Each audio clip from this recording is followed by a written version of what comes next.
ওখানে একটা গাছ দেখা যাচ্ছে, যেটা আমি ছোট কালেই মানে এই আমি জন্ম হওয়ার পর থেকে আমি দেখছি, মানে আমার যখন জ্ঞান আসছে জন্ম হওয়ার পর থেকে এই গাছটা দেখছি। এটা একটা ডাব গাছ। ডাব গাছ কিন্তু আপনারা জানেন যে ফল পেতে অনেক সময় লাগে। এই গাছটার বয়স আমার আনুমানিক ধারণা 60 বছর প্লাস হবে। অর্থাৎ আমরা এই জমি কেনারও বহু বছর আগে এই গাছটা এখানে রোপণ করা হয়েছিল। আমরা ওইভাবে রেখেছি। ইচ্ছা করলে আমরা ওইটা কমার্শিয়ালি জায়গাটা নিয়ে নিতে পারতাম, কিন্তু আমরা সেই কাজটা করিনি। আরেকটা ইন্টারেস্টিং পার্ট আপনাদের দেখাই, এই যে খেজুর গাছ। আজকাল কিন্তু এই খেজুর গাছের খেজুর বিশেষ করে শীতকালে খুব একটা রেয়ার একটা বিষয় হয়ে দাঁড়িয়েছে, বিশেষ করে আমাদের শহরে। এই গাছটা আমাদের বাসায় রেখেছি ঠিক রাস্তার মাঝখানে। এটা মাদার গাছ না, মাদার গাছটা মারা গিয়েছে, কিন্তু এটা তার থেকে একটা বাচ্চা গাছ আমরা রেখেছি। এটা সংরক্ষণ করি। প্রতি বছর এখান থেকে আমরা যে রসটা পাই সেটা আমরা খাই, আমাদের বন্ধু বান্ধব, আত্মীয় স্বজন এবং পাড়া প্রতিবেশীদের মাঝে, ইভেন আমার যে ভাড়াটিয়ারা আছে তাদেরকে আমরা দেওয়ার চেষ্টা করি। আমার বাসা থেকে এটা হচ্ছে আমার মেন এন্ট্রি পয়েন্ট। এই পয়েন্ট থেকে আপনি যদি এদিকে ফোকাস করেন দেখবেন যে এই রাস্তাটা হচ্ছে পুরো 10 ফিট একটা রাস্তা, যেন একটা গাড়ি পার্ক করতে পারে। এর মাঝে কিন্তু আমি আমার খেজুর গাছটা কিন্তু সংরক্ষণ করেছি। তো সবচেয়ে ইন্টারেস্টিং পার্ট হচ্ছে এটা,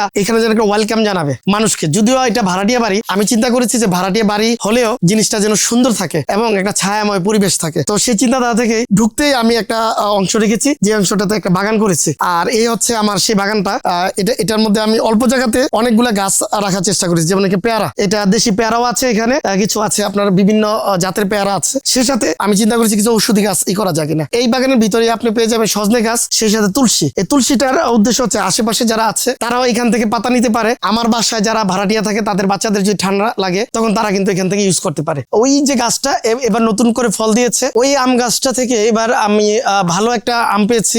ভালো আম বলতে খুব সুস্বাদু। আমি জাতটা আমি এক্স্যাক্টলি বলতে পারছি না, কিন্তু আমের সাইজটা ছিল অনেক বড়, কিন্তু মিষ্টতা এবং এটার মধ্যে আঁশ ছিল না, এবং খুবই চমৎকার একটা আম। আশা করছি আগামী বছর ওইটাতে ভালো একটা আম পাবো। এই বাগানটা আমার হচ্ছে প্রথম বাগান বলা যায়। ওইটারও আগে এটা করা হয়েছে, ওইটা যদিও করেছি একই সাথে, কিন্তু এটাতে গাছ বুনেছি সবার আগে। এখানে এই সুপারি গাছগুলোর কথা তো আমি বললামই। তো এই হচ্ছে এখানে আম গাছ আছে, প্লাস এটা কাঁঠাল গাছ, এখানে একটা কাঁঠাল গাছ, ওইখানে কাঁঠাল গাছ আছে। এই আম গাছগুলা ছোট ছিল, ছোট থেকেই ফল দেওয়া শুরু করে। এই গাছগুলা যে আমের এবছর আমরা প্রায় 1 মনেরও বেশি আম পেয়েছি। আর আমগুলো খুব মিষ্টি হয়, খুব সুস্বাদু হয়, আঁশ থাকে না। আর শুধু ফল গাছ দেখালাম, আপনাদের ফুল গাছ দেখাবো না। এই একটা শিউলি ফুল, আপনার এই শিউলি ফুল যখন ফুটে তখন রাতে মৌ মৌ করে গন্ধে আমার পুরো বাড়িটা পুরো গ্রানে ভরে যায়। আমার এই বাড়িটা প্রায় 30 শতক বা 1 বিঘা বা 20 কাঠা। এই বাড়িটাতে এক সময় আমাদের এই এলাকার যারা ছিল, যেহেতু বড় বাড়ি, এক সাইডে আমাদের ঘর ছিল বা আমাদের রুম ছিল, আরেক দিকে বড় উঠোন ছিল। প্রতিদিন বিকেল বেলা এখানে বিভিন্ন ধরনের খেলা হতো। শীতকালে এক ধরনের, গ্রীষ্মকালের এক ধরনের। এখানে দাঁড়িয়ে বান্ধা খেলতাম আমরা, কানামাছি খেলতাম, ইভেন জ্যোৎস্না রাতের বেলাও কিন্তু খেলা হতো এলাকার। এটা শুধু আমি বলছি বলে না, হয়তো ভিডিও দেখে অনেকেই হয়তো এটা স্মৃতিচারণ করবেন আমাদের এই বাড়িটাকে নিয়ে। আমার 3 বোন তো শ্বশুর বাড়িতে থাকে, তারা যখন বেড়াতে আসে একবার হলে এই বাসায় আসবে, কারণ যেহেতু এটা জন্মভিটা। শুধু এটাই না, আমাদের বাসায় যদি কোনো অনুষ্ঠান হয় তখন দেখা যায় যে কোন আত্মীয়জন আসলেও আমরা নিয়ে আসি। আমরা এই মাটির টান, মাটির যে শিকড়ের যে টান, সেই টানটার সাথে আমরা এখনো নিজেদের একত্ববোধ বা একাত্মতা করে রাখার জন্যই আমরা এটা করে থাকি। আমার বোনরা যখন আসে, আমার ভাগ্নিরা যখন আসে, তখন তাদেরকে আমরা এখানে নিয়ে আসে। না, বাগান নিয়ে আমি নেগেটিভিটি পাইনি। আসলে মানুষ সবসময় প্রকৃতিকে পছন্দ করে, আর যারাই আসে তারা আরো উৎসাহ দেয়। যখন রসের সময় আসে খেজুর গাছ থেকে, তখন আমার বন্ধুরা দল বেঁধে চলে আসে, দেখা যায় অনেক ভোরে চলে আসে, তাদেরকে খাওয়ানোর চেষ্টা করি। আর মাঝে মাঝে এমনও দেখা গেছে রাতের বেলা মিড নাইট তো ওরা আসছে, আমরা সেই খেজুরের রস পেরে তাদেরকে মানে টাটকা রসটা খাওয়ানোর চেষ্টা করেছি। এই বাড়িটা আমাদের মূলত ভাড়াটিয়া বাড়ি, বেসিক্যালি ভাড়ার জন্যই এখন কমার্শিয়ালি। তো আমরা চিন্তা করছি আমার ভাড়াটিয়া দেওয়ার জন্য ভালো থাকে, সুস্থ থাকে এবং তারা একটা শান্ত নিরিবিলি একটা পরিবেশ পায়। এই জন্য আমার এই পুরো বাড়িটাতে কয়েকটা অংশ ভাগ করেছি। আমি পুরো বাড়িতে 3টা ভাগে ভাগ করে এই 3টা মানে খালি স্পেস রেখেছি। খালি স্পেস গুলোতে আমরা আপাতত বাগান করেছি। আমি যদি আপনাদের দেখাই, এই জায়গাটাতে চাইলে কিন্তু আমি এখানেও প্রায় আমার 8টা রুমের মতো হতো। 8টা রুম থেকে কিন্তু আমি ভালো একটা অ্যামাউন্ট পেতাম। বর্তমানে আমার এই নারায়ণগঞ্জে বা শহরানের ফলে এখানে ভালো একটা ভাড়া চলে, কিন্তু আমি সেটা না করে এই জায়গাটাকে আমি চিন্তা করলাম যে একটু সবুজ থাকুক। মানে বাড়িতে ঢুকতে আপনি খেয়াল করুন, বাড়িতে ঢুকতে কিন্তু একটা সবুজের একটা মানে আপনাকে হাতছানি দিবে। এখন হচ্ছে কি, যেহেতু দেশি ফলের মৌসুমটা প্রায় শেষের দিকে, এখন কিন্তু সুপারি আসছে।